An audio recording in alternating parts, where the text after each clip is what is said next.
Hello again. I am Nina Simone, and today is our final episode, day 12.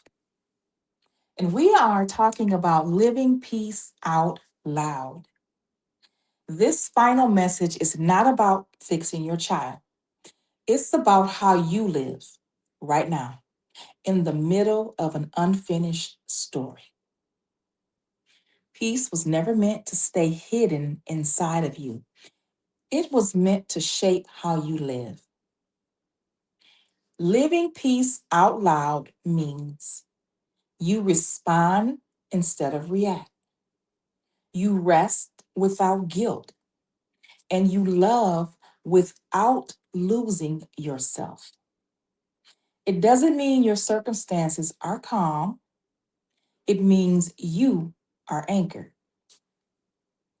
When you live this way, something powerful happens.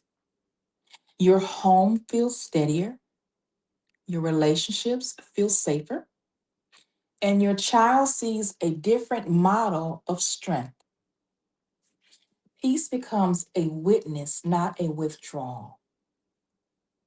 Scripture tells us to be a light, and peace is one of the brightest lights you can offer in a dark season.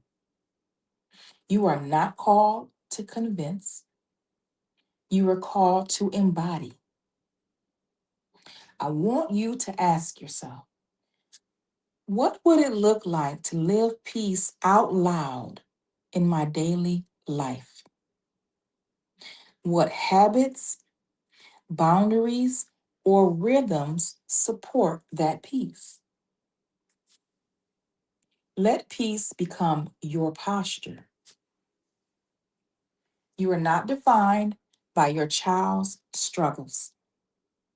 You are defined by how you choose to live and love through them.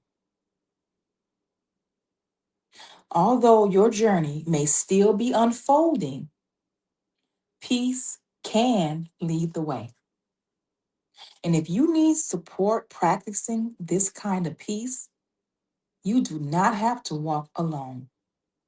Peace is possible for you, and it's available to you now.